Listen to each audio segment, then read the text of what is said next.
My dear, your old woman is going to a nursing home because I'm moving in with Catherine, Daryl announced bluntly, his words cutting through the air. His eyes met mine briefly, but there was no warmth, only a hint of challenge. If you don't like it, we can divorce. Catherine, standing beside him, wore a malicious grin that unsettled me. Good manners, I thought bitterly, are fundamental even among close friends, yet some people can't grasp that concept.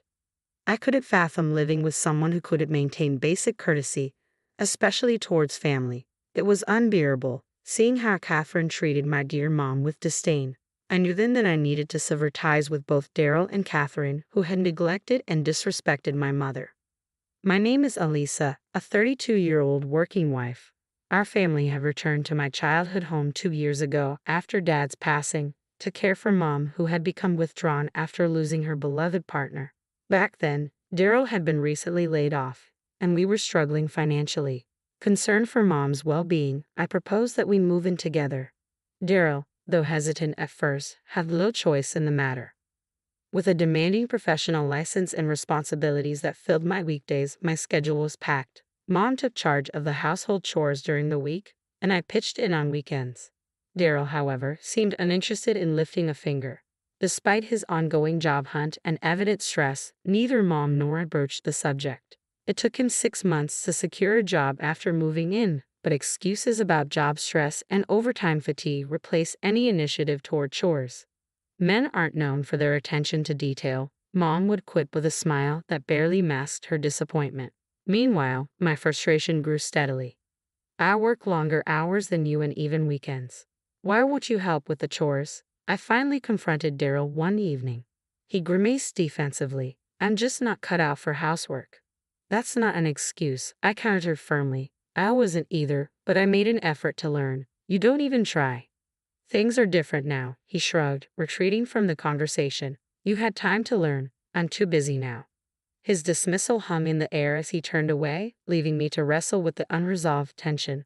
Mom had been struggling with her knees lately, making it all the more important for us to share the housework. However, Daryl showed no inclination to help from the start. Over time, it became the accepted norm that Daryl would avoid any household chores. A new issue surfaced recently when Daryl started inviting his sister Catherine over on weekends. Catherine, who was 5 years my senior, lacked the maturity and common sense one might expect from an adult. I had never been fond of her due to her poor manners. Upon entering our home, Catherine kept her hat on and carelessly tossed it onto the table. Ignoring Mom, who owned the house, she rudely asked, "Old woman, got any Coke?" "We don't have Coke," Mom replied, visibly taken aback by Catherine's lack of manners. Catherine continued as if speaking to her own parents, "Well, you should go buy some. It's bad manners not to offer anything to guests." "Please buy your own." "We didn't expect any guests," I interjected firmly, hoping to finally quiet her down. Despite multiple warnings, Catherine continued her intrusive behavior, opening doors to other rooms and helping herself to dessert from the fridge. Talking to Daryl about it proved futile. "Look, when Catherine comes over, neither Mom nor I can relax," I explained to Daryl one evening. "It's okay occasionally, but every week is too much. If you're both free, why not go out somewhere instead of always coming here? It's becoming a burden on my family." "I live with your mother, Dina, out of necessity. You should be grateful and not complain," Daryl retorted defensively. "That's a separate issue," I insisted. "I wish you wouldn't equate Mom with Catherine. Mom is quiet and unassuming, while Catherine's behavior causes us a lot of trouble." "It's not separate," Daryl argued back. "I allowed Dina to live with us, so Catherine's visits should be accepted."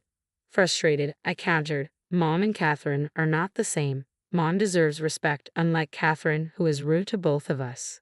My words sparked a heated argument with Daryl, who seemed unable to grasp the difference. Daryl had been a quiet, reserved person since our marriage, but his demeanor changed noticeably after losing his previous job. He spoke remorsefully about being laid off due to poor performance, and despite my sympathy, I still expected him to maintain basic manners. However, the issue of Catherine's frequent visits was just the beginning. One day, Catherine showed up at our doorstep with a large bag and towel. "Get ready for me," she announced abruptly, leaving both Mom and me taken aback. Daryl was the only one to greet her warmly, saying, "Catherine, good to see you. Welcome. This is your home from now on." While we did have a spare room that had once been Dad's study, I was reluctant to have Catherine use it.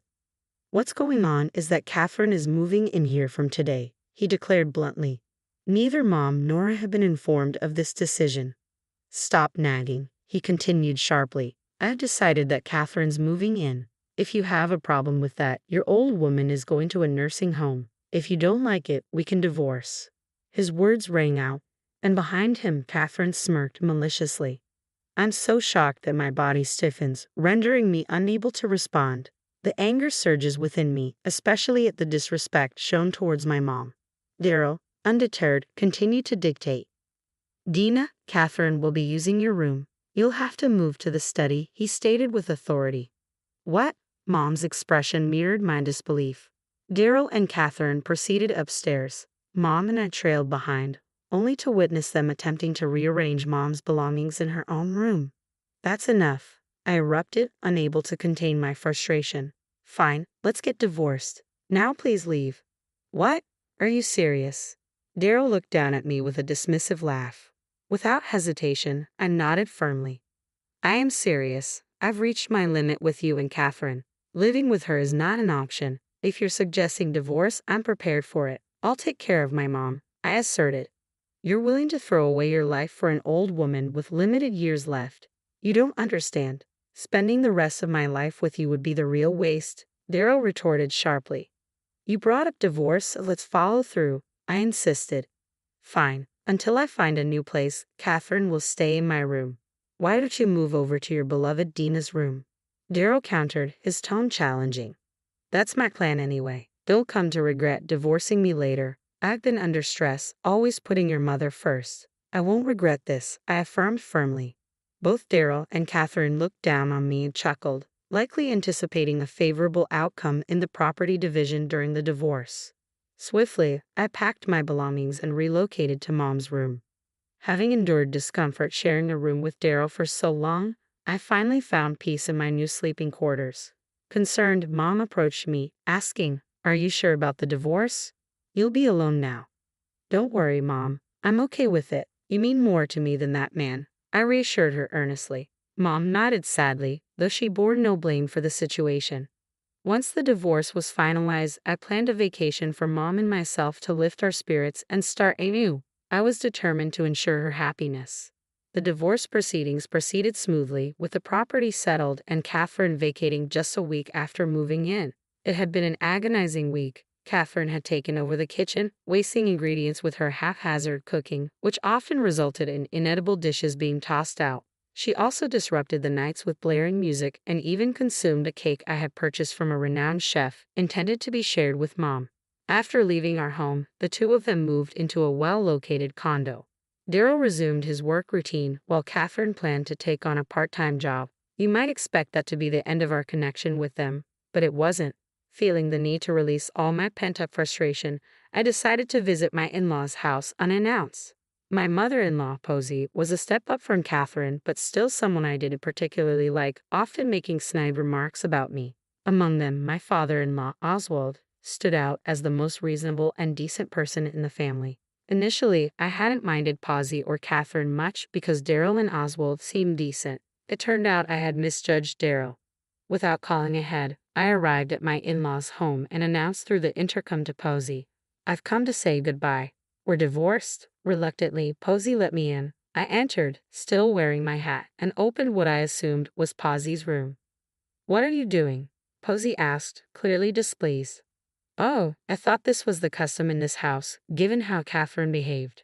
How rude, I remarked, brushing off Posey's visible annoyance as I entered the room. Oswald was nowhere to be seen, leaving Posey flustered by my unexpected visit. Assertively, I settled onto the living room sofa and made a request, mirroring Catherine's past behavior. Could you get me a Coke? What? We don't have Coke. Can't you go buy some yourself? Posey replied sharply. What's this about? You're here to apologize for the divorce, right? I heard you had an affair, and now you act like this. An affair? I haven't done anything like that. Show me proof before you make such accusations. Besides, this is how your daughter treated us in our home. Didn't you raise her to act this way? And now you find my behavior rude? I challenged, watching as Posey paled and fell silent. I don't know anything about Catherine's actions. She's never listened to me, no matter how much I scold her," Posey admitted with a hint of resignation.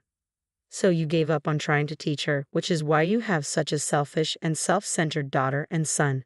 "Daryl is different. He's always been quiet and never caused trouble for anyone," I countered pointedly. "Then why would such a polite person bring his sister into our home without asking and try to evict my mom from her own room?" "The reason we divorced is because Daryl told me if I didn't want to live with Catherine, then we should divorce." "Where did this affair story come from?" I pressed, watching as Posey looked bewildered and stared at the ground in silence. Seeing the futility of further discussion, I stood up. "Please instruct your children not to behave like this in the future. I apologize for my abrupt behavior today," I concluded firmly before taking my leave. Following the incident, my parents-in-law formally approached me to apologize. I insisted, "Please apologize to Mom," prompting Oswald to express sincere regret and even provide compensation for the inconvenience caused. Mom was visibly moved by the gesture. I later heard that Posey had called Daryl and Catherine to their home and scolded them. While Posey had her faults, she seemed to pale in comparison to Catherine's behavior. My reenactment of Catherine's actions must have struck a nerve, prompting Posey to realize that changes were necessary. It was rumored that both parents had given their children a stern talking to, but it appeared that Daryl and Catherine's problems were far from over. Sometime after Mom and I had relocated, Daryl called me unexpectedly. "Hey Alisa, where are you?" "Why do you need to know?" I replied coolly. "Because your house is up for sale." Daryl's frustration was evident in his raised voice. I reiterated my question. "Why do I need to tell you where I am?" "Well, that's," he hesitated, seemingly grasping the significance of my question, "because I still love you. I realize how much I missed you after you left. I regret my behavior. I was just putting on a front for Catherine. I truly wanted to cherish you and Dina, but I've always struggled to stand up to Catherine. No matter how much he claims to have changed or apologizes or even professes his love, my heart remains unmoved. There's no forgiving the way he brought Catherine into our home, threatened divorce, and insulted my mom," I asserted firmly. "I don't care how you feel. We're divorced. No amount of apologies or money will make me reconsider," I stated resolutely. "Don't say that. I've realized how much I value you and Dina. I promise it won't happen again. Just give me one more chance," Daryl pleaded desperately. "You're just looking for someone to do the housework, aren't you?" I groaned, feeling vindicated by his admission. I just blurted something out, but it seems I hit the mark. "Besides, I can't believe you're asking to get back together," I added incredulously. "You're unbelievable. Remember how you laughed when we discussed divorce? How you and Catherine looked down on Mom and me? Now the tables have turned," I concluded with a mix of frustration and satisfaction. His attitude changed. "You're getting cocky just because I'm being humble here," Daryl retorted defensively. "Weren't you supposed to be remorseful? Didn't Oswald and Posey teach you anything about consideration and taking responsibility? You should be the one apologizing. I heard you were disrespectful to Mom. You've even lied and blamed Catherine for it. Dad scolded both of us because of your actions," I countered, frustration evident in my tone. His dismissive attitude prompted a laugh from me. "Are you seriously saying you've never faced consequences from your parents? Is this how you act at your age? Some people your age are raising families and navigating life responsibly. Meanwhile, here you are in your 30s, acting like a teenager. This is the life you chose. Stop deflecting blame and start taking accountability," I continued firmly. "You think this is all a joke, don't you? If you can't understand what I'm saying, there's no point in talking to you. Don't contact me again," I stated firmly before ending the call and blocking Daryl's number. Afterward, I continued to receive notifications of missed calls from Daryl, but I had no intention of responding to any of them. I heard through the grapevine that Daryl and Catherine had moved into a condo, but neither of them bothered with any housework, quickly turning their new home into a hoarding mess. Eventually, they were asked to leave by the condo owner due to the bad smell and Catherine's disruptive behavior. In a rush, they hired a cleaning company, and things briefly improved. However, their place soon fell back into disarray. It wasn't long before they reached out to me for help. Additionally, Catherine's spending habits were extravagant. She had relied on her boyfriend in the past, but he had broken up with her because of her reckless behavior. I couldn't muster any sympathy for her plight. They're both facing financial struggles now that Catherine relied heavily on Daryl's income and spent recklessly. After settling into my new place, I decided to take a trip with my mom. She seemed melancholic, blaming herself for my divorce. Our trip to Hawaii, however, lifted her spirits, and I saw her smile brightly for the first time in a while. Looking ahead, I'm not making any firm plans. Perhaps I'll remarry someday, but only to someone who values family and has basic manners. Otherwise, I'm content being single. My focus remains on working hard and ensuring